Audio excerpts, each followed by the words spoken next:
એક deep depression form થઈ રહ્યો છે, જે અત્યારે મધ્યપ્રદેશથી ગુજરાત તરફ પસાર થઈ રહ્યો છે. ભારત સરકાર દ્વારા પણ મધ્યપ્રદેશ, મહારાષ્ટ્ર, ગુજરાત, ઉત્તર પ્રદેશ, રાજસ્થાન તમામ રાજ્યોને ભારેથી અતિભારે વરસાદની ચેતવણી ઇસ્યુ કરવામાં આવી છે. આપણા ગુજરાત રાજ્યમાં ખાસ કરીને રાજકોટ જિલ્લામાં પણ આપણે આવતીકાલે સાંજથી મધ્યરાત્રિથી લઈને શનિવારના દિવસમાં ભારેથી અતિભારે વરસાદની આગાહી જે છે આની ચિંતા છે. આપણા જિલ્લામાં ડિઝાસ્ટર પ્રિપેર્ડનેસના ભાગરૂપે આજે તમામ જિલ્લાના લાયઝન ઓફિસર્સ જે છે, દરેક તાલુકા ઉપર એક ડેપ્ટી કલેક્ટરને લાયઝન ઓફિસર તરીકે અપોઇન્ટ કરવામાં આવ્યા છે અને આ તમામ લાયઝન ઓફિસરને આવતીકાલે 10 વાગે પોતપોતાના વિસ્તારમાં જઈને મામલતદાર કચેરી ખાતે સંલગ્ન તમામ વિભાગો સાથે ચર્ચા કરીને ડિઝાસ્ટર પ્રિપેર્ડનેસની તમામ કામગીરી કરવા માટે સૂચના આપવામાં આવી છે. આ લોકોને આવતીકાલે સવારે 10 વાગ્યાથી લઈને જ્યાં સુધી આ રેઇનફોલ પૂરો નહીં થઈ જાય ત્યાં સુધી તમામને હેડક્વાર્ટર ઉપર રહેવાની સૂચના આપવામાં આવી છે. આપણે એવી વ્યવસ્થા કરી છે કે દરેક ગામમાં તલાટીથી લઈને જે ગામમાં ચાર્જમાં તલાટી છે આની જગ્યાએ કોઈ બીજા ગ્રામસેવક અથવા રેવન્યુ તલાટીને પણ કામગીરી સોંપીને તમામ ગામડાઓમાં એક સરકારી કર્મચારી જ્યાં ગ્રામ પંચાયતમાં રહે. તમામ સરપંચેસને પણ વિનંતી કરવામાં આવી છે કે આ સમય દરમિયાન ગામમાં રહે અને ગામના તમામ આગેવાનો, ગામના વોલેન્ટિયર્સના સાથે રહીને કોઈ પણ ડિઝાસ્ટરની પરિસ્થિતિ હોય આમાં તાલુકાના ડિઝાસ્ટર કંટ્રોલ રૂમ, ડિસ્ટ્રિક્ટના ડિઝાસ્ટર કંટ્રોલ રૂમ પર જાણ કરવાની તથા પોલીસ તથા તંત્રના સાથે રહીને લોકોને બચાવની કામગીરી કરવા માટે અને જાનમાલની નુકસાન ઓછામાં ઓછું થાય આને માટે પ્રયત્ન કરવા માટે અપીલ કરી છે. જોખમી આપણી આપ તમામના મારફત હું રાજકોટ જિલ્લાના તમામ નાગરિકોને વિનંતી કરું છું કે આવનારા 2 દિવસ સુધી શુક્રવાર અને શનિવાર અને જ્યાં સુધી વરસાદ ચાલુ રહે ત્યાં સુધી કામ વગરનો અવરજવર જે છે આપણે ટાળવું જોઈએ, ઘરમાં જ રહેવું જોઈએ. આપણે ભારેથી અતિભારે વરસાદની આગાહી છે અને ચિંતા છે. આના ભાગરૂપે નીચાણવાળા વિસ્તારમાં રહેતા હોય ત્યાં પાણી ભરાવના પ્રશ્નો અગાઉમાં થતા હોય તો સુરક્ષિત ઊંચા વિસ્તારમાં જવું જોઈએ. તમામ શાળાઓને સૂચના આપવામાં આવી છે કે આ તમામ શાળાઓ જે છે આ શેલ્ટર તરીકે વાપરવામાં આવશે, ખુલ્લી રહેશે. અગાઉમાં પણ આપણે ઘણી બધી ગામની વાડીઓ જે છે આને પણ સુરક્ષિત સ્થળ તરીકે જે ઊંચાણના વિસ્તારમાં હોય ત્યાં યુઝ કરતા હોઈએ છીએ. તમામ લાયઝન ઓફિસરને, તમામ મામલતદારશ્રી, પ્રાંત, ટીડીઓઝ, પોલીસના મિત્રોને સૂચના આપવામાં આવી છે કે આ એવી જે પણ પરિસ્થિતિ બનતી હોય તમામ લોકોને ઝડપથી શિફ્ટ કરવા અને ત્યાં પૂરતી વ્યવસ્થા જે છે જમવાની હોય કે ખાવાની પીવાની જે પણ વ્યવસ્થા હોય આ બધા માટે કહેવામાં આવ્યું છે. તમામ THOsને ઇન્સ્ટ્રક્શન આપવામાં આવ્યા છે કે PHC મારફત દરેક ગામ માટે એક ફર્સ્ટ એડ કિટ ઉપલબ્ધ કરાવે અને કોઈ પણ સંજોગોમાં જેમાં ફર્સ્ટ એડનો કિટ હોય, ક્લોરીન ટેબ્લેટ્સ હોય, ORSના પેકેટ હોય અને જીવન જરૂરિયાતની બેસિક નેસેસરી જે મેડિસિન્સ હોય આ હોય, જેથી નેસેસરી પ્રાઇમરી એડ જે ફર્સ્ટ એડ છે આ આપી શકાય. તમામ નાગરિકોને વિનંતી છે કે પશુઓને જે બાંધેલા હોય ને બહુ ભારે વરસાદ હોય અને પાણી ભરાતો હોય તો આને ખોલી દેવા, જેથી પશુઓ જે છે આ સુરક્ષિત સ્થળે પહોંચી જાય.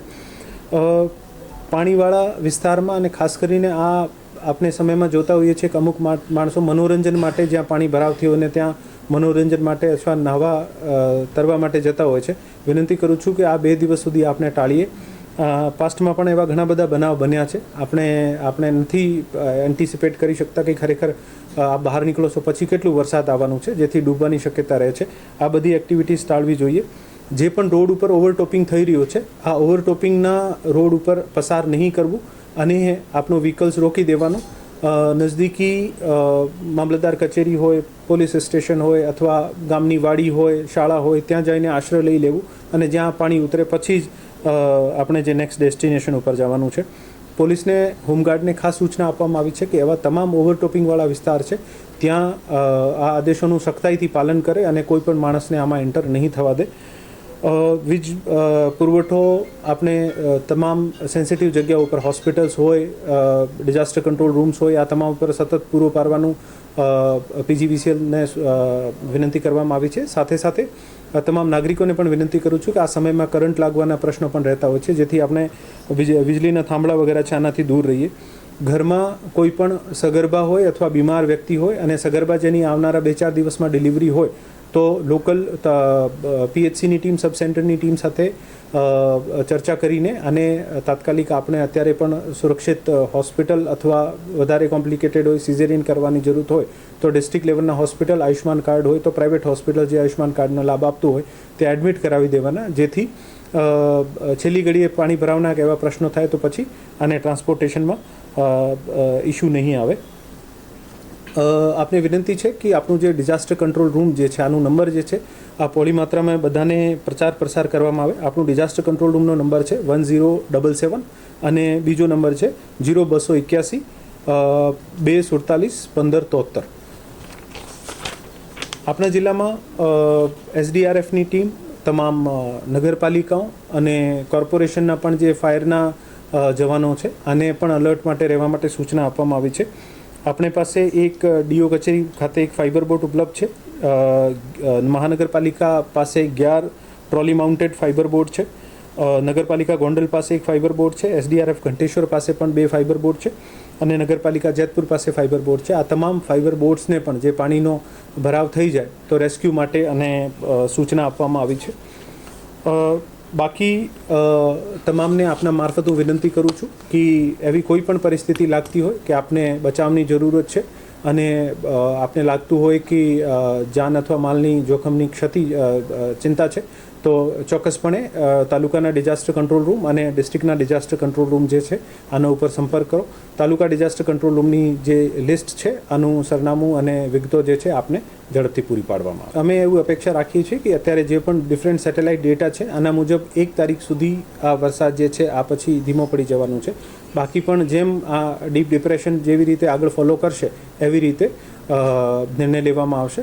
વધુમાં અત્યાર સુધીમાં આપણે આંગણવાડી અને સ્કૂલોને રજાઓ જાહેર નથી કરી, પરંતુ આવતીકાલે જે પ્રમાણે આ ડિપ્રેશન ફોલો કરે છે અને ઇન્ડિયન મેટ્રોલોજીકલ ડિપાર્ટમેન્ટના જે ડેટા આવશે આના મુજબ જે આપણે ભારેથી અતિભારે વરસાદની આપણે અહીંયા જે પેટર્ન આપણા મુજબ આપણા જિલ્લા તરફ ડાયવર્ટ થતું હશે તો પણ આના બાબતનો પણ આવતીકાલે નિર્ણય લઈને જાણ કરીશું. તમામ લાયઝન ઓફિસરને સૂચના આપવામાં આવી છે કે આજે જ તમામ હોર્ડિંગ્સ જે હોય, ચાહે ખાનગી હોર્ડિંગ ખાનગી એજન્સીના હોય અથવા ગ્રામ પંચાયતે લગાવ્યા હોય, અને કોર્પોરેશન ઓફકોર્સ પ્રી મોન્સૂન પહેલાં તમામ હોર્ડિંગ્સની ચકાસણી કરતું હોય છે.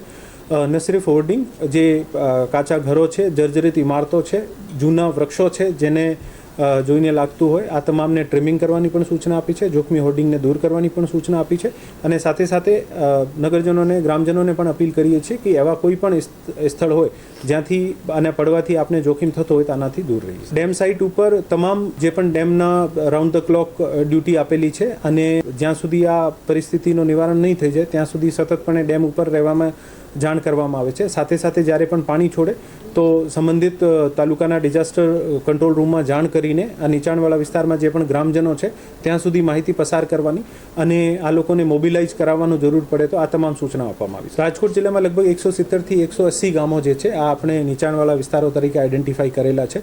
આજે તમામ લાયઝન ઓફિસરને કીધું છે કે આવતીકાલે સ્થાનિક પ્રતિનિધિઓ સાથે ચર્ચા કરીને કદાચ નીચાણવાળા વિસ્તાર મોટાભાગે આપણે માનીએ છીએ કે ડેમથી જે નીચે આવતા હોય તથા નદીના પટમાં આવતા હોય, પણ અમુક એવા પણ વિસ્તારો હોઈ શકે છે જે નાના સિઝનલ નાળા હોય, જે બહુ વધારે વરસાદ થતી હોય ત્યારે એક્ટિવેટ થતા હોય, એવી પણ જે માહિતી મળતી હોય આને પણ આપણા અત્યારે જે આપણા ડિઝાસ્ટર રેસ્પોન્સના ભાગરૂપે લઈ લેવાની અને આ વિસ્તારમાં પણ કોઈ આવતા હોય તો પણ આને સ્થળાંતર કરાવવું. અત્યારે એવા જે પણ રસ્તા છે જ્યાં ભારે વરસાદના કારણે ટ્રાફિકના ઇસ્યુઝ થતા હોય, નેસેસરી સમારકામ માટે તમામ વિભાગોને સૂચના આપવામાં આવી છે, પણ સાથે સાથે ટ્રાફિક પોલીસને અને સંબંધિત થાનાધિકારીઓને સૂચના આપવામાં આવી છે કે આ તમામ સ્થળો ઉપર ટ્રાફિક મેનેજમેન્ટ માટે એક્ટિવલી ઇન્વોલ્વ થઈને અને ટ્રાફિકનું મેનેજમેન્ટ. તમામ લાયઝન અધિકારી અત્યાર સુધીમાં તમામ તાલુકાએ પોતપોતાના વિસ્તારમાં જે પણ NGOs, ધાર્મિક સંસ્થાનો, સહકારી સંસ્થાઓ આ તમામને સંપર્ક કર્યું છે અને આ એક્સરસાઇઝના ભાગરૂપે આવતીકાલે તમામ NGO સાથે આ લોકો ફરીથી ચર્ચા કરવાના છે અને NGOsને આ એક્ટિવિટી દરમિયાન વોલેન્ટિયર્સ ઉપલબ્ધ કરાવવાના, ભોજનની વ્યવસ્થા, પાણીની વ્યવસ્થા,